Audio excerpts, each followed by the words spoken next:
Yes, hello students.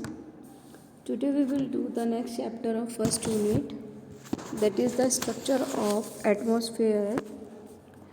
What is atmosphere? Atmosphere क्या होता है अर्थ का? Is a layer of gases जो हमारे gases surrounding the planet earth that is written by earth gravity means जो अर्थ के पास हमारे पास जो गैसेस हैं, ठीक है, वो होता है हमारा एटमॉस्फेयर ऑफ अर्थ।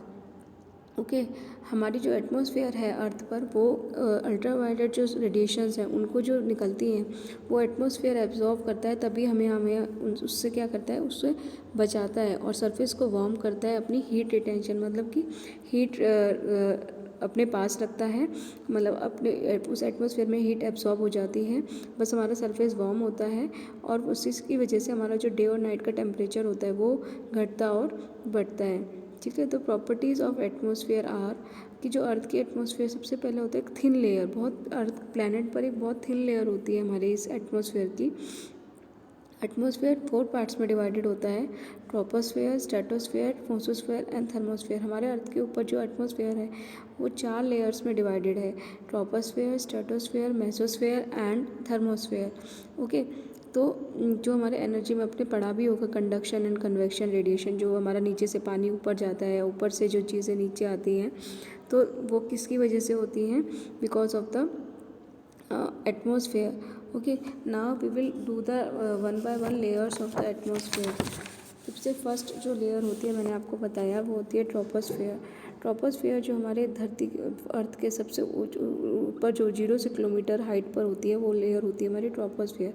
इसके अंदर जो सबसे ज़्यादा गैसेस होती है 75% ऑफ द गैसेस इस लेयर पर होती है जिस पर हम लोग रह रहे होते हैं। जैसे जैसे हाइट बढ़ती चली जाती है, आपने देखा भी होगा, जैसे जैसे हम हिल स्टेशन पर बढ़ते चले जाते हैं टेम्परेचर डिक्रीज़ होना स्टार्ट हो जाता है, ठीक है, वहाँ पर ठंड होना स्टार्ट हो जाती है और ऑक्सीजन की कमी क्या होती है, कम होने लग जाती है। ट्रोपोस्फेयर जो सबसे एटमॉस्फेयर की टॉप लेयर होती है, जिस लेयर पर हम लोग रह रहे हैं वो जो लेयर होती है दैट इज़ द ट्रोपोस्फेयर। ठीक है, ट्रोपोस्फेयर के ऊपर सबसे 70 to 80% गैस होती है। जैसे जैसे टेम्परेचर हाइट पर चलते जाते हैं उससे टेम्परेचर हमारा डिक्रीज़ हो जाता है, इसी को हम लोग वेदर लेयर भी बोलते हैं। ओके, नाउ फिर आती है हमारी नेक्स्ट स्ट्रेटोस्फेयर। स्ट्रेटोस्फेयर उससे ऊपर होती है, 12 से 50 किलोमीटर की हाइट ऊपर अगर हम चले जाते हैं तो उसके ऊपर जो लेयर होती है वो होती है स्ट्रेटोस्फेयर। ओके, इसके ऊपर जो ज़्यादा गैस कम होती है, 20 to 25% टोटल गैस होती है, ठीक है, और जो ये इसके ऊपर जो प्लेन उड़ते हैं हमारे, जो एयरक्राफ्ट उड़ता है वो इस वाली लेयर पे उड़ता है और इस पे देखा होगा इस पे जो टेम्परेचर होता है वो बहुत ज़्यादा माइनस में होता है, -60 डिग्री सेल्सियस के अराउंड इस पे टेम्परेचर होता है, ठीक है। और ये जो लेयर होती है वो हमारी अल्ट्रावायलेट रेडिएशन जो सन से रिलीज़ होती हैं उनको क्या करती है, एब्सॉर्ब करती है ये वाली लेयर। ओके, नाउ नेक्स्ट होती है हमारी मेसोस्फेयर। फिर उससे ऊपर जो लेयर होती है दैट इज़ 50 to 80 किलोमीटर की layer, that is the mesosphere. इसके ऊपर जो टेम्परेचर होता है वो होता है 100 डिग्री सेल्सियस, बहुत ज़्यादा। और ये वाली जो लेयर होती है हमें मेटेरोइड्स मतलब जो स्टार वगैरह गिरते हैं उसी से बचाती है। इसके ऊपर गैस बिल्कुल भी नहीं होती, 1% गैस टोटल होती है। ओके, एंड लास्ट लेयर होती है हमारी थर्मोस्फेयर। थर्मोस्फेयर जो सबसे टॉप लेयर होती है 80 किलोमीटर, जिस पे हम रह भी नहीं सकते, जिसके ऊपर टेम्परेचर सबसे ज़्यादा हाई होता है क्योंकि इसके ऊपर अल्ट्रावायलेट रेज निकलती है, ठीक है। इसके ऊपर जो टेम्परेचर होता है वो होता है 2000 डिग्री, मतलब इतनी गर्मी होती है इस लेयर पे कि आप रह नहीं सकते।